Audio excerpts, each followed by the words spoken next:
Grâce au bloc-notes de classe, il est facile d'offrir de la rétroaction à nos élèves. Voici les différentes façons de donner de la rétroaction.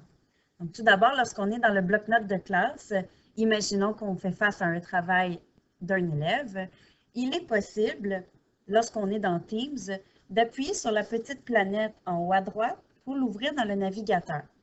De cette façon-là, nous avons plus d'options devant nous.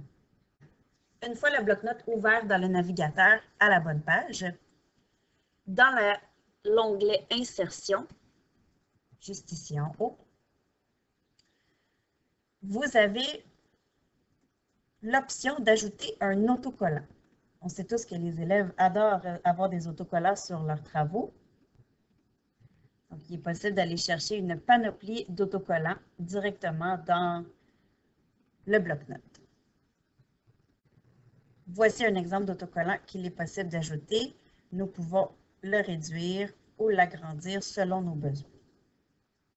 Une deuxième façon d'offrir de la rétroaction dans le bloc-notes de classe est en enregistrant de l'audio. Donc, lorsqu'on appuie sur « Enregistrer l'audio », il sera possible d'enregistrer un message vocal directement sur la page de l'élève. Et lorsqu'on a terminé, on appuie sur le bouton « Arrêter » et l'enregistrement vocal est automatiquement sur la page de l'élève. Dans l'onglet juste à côté d'Insertion, l'onglet Dessin, il est possible de venir ajouter une boîte de texte et d'ajouter un mot. Il est possible d'aller surligner, d'aller modifier la couleur aussi. Donc, il est possible d'aller surligner, d'aller modifier l'épaisseur de la ligne, si on souhaite. Il est possible de venir écrire au stylet aussi. Ça, c'est pour la version en ligne dans le navigateur.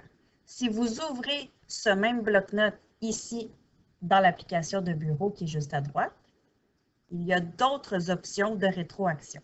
Voici maintenant la même page ouverte, cette fois-ci dans l'application de bureau. Donc, vous voyez que tout a été synchronisé. L'autocollant et les petites marques de crayon sont apparues.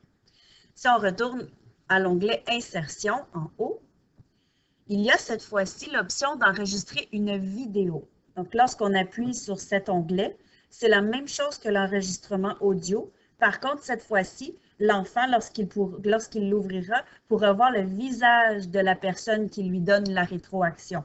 Donc, en résumé, lorsqu'on utilise le bloc-notes de classe, les rétroactions possibles sont par l'écriture, par l'audio, par la vidéo, ainsi que par les petits autocollants toujours bien plaisants à recevoir pour les élèves.